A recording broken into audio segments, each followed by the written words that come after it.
We are summoned not to sit idly by and just pray, oh God, please protect me, protect me. Please keep me from harm.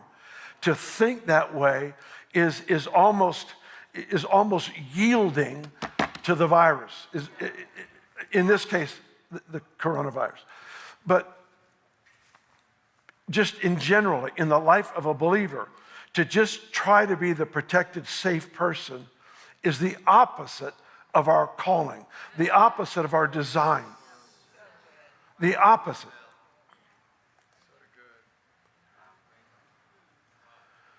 The safest place in the kingdom is the front lines of battle.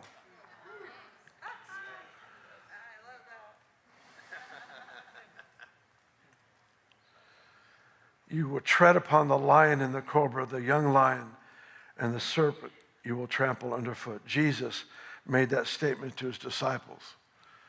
He brought it into New Testament context. Verse 14, because he has set his love upon me, therefore I will deliver him. I will set him on high because he has known my name. He shall call upon me, I will answer him, I will be with him in trouble. Go back to verse 14. Let's cover just that one for a moment. Because he has set his love upon me, therefore I will deliver him. Who does the deliverance come to? The people who set their love on him. I don't want to twist the meaning of this, so again, do everything to resist any kind of guilt, shame, or whatever.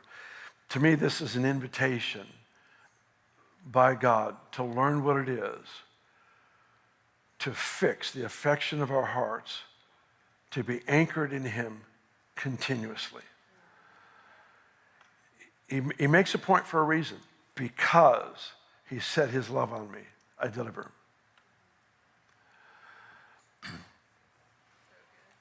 I know when I'm home, I tell my wife that I love her many times a day. Many times a day. Many times, sometimes during a meal. It's going to be repeated frequently. I'm going to reset. I've already set my love on her, but I reset.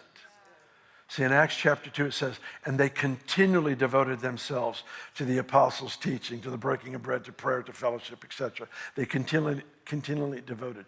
They continually re-upped the contract, re-signed the contract. There's something about this passage that provokes me. Because he has set his love upon me, therefore I will deliver him. There's something about the ongoing, I hate to reduce it to a discipline, but if that's what it takes, do it.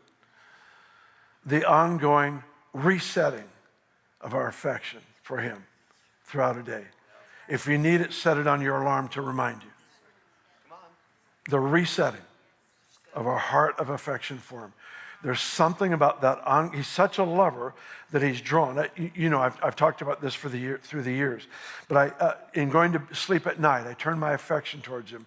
When I go into a difficult situation, I'll stop, turn my affection towards him until I can sense his presence resting upon me.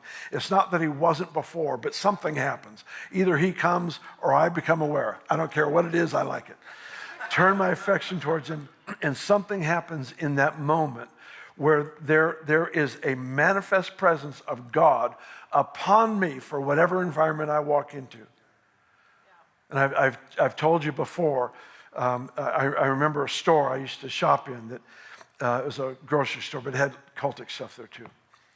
And I loved to shop there. And I remember the owner taking me aside one day. Before I'd walk in, I would just stand at the door. I'd go to the back door, I'd just stand at the door and just turn my affection towards the Lord. Make sure that I could sense the Spirit of God resting upon me. Then I would walk in and just shop. I wouldn't do anything different than anyone else. But the owner took me aside one day and said, Bill said, something is different when you walk in the room. I know it's because the manifest presence of God resting upon me. So this is what he's saying.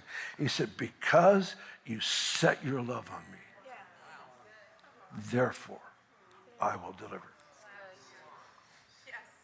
So I just pray right now that every one of us upgrade that resetting of the affection of our heart for him. Not just reduced to a discipline, but the increasing passion of the Lord would become our passion.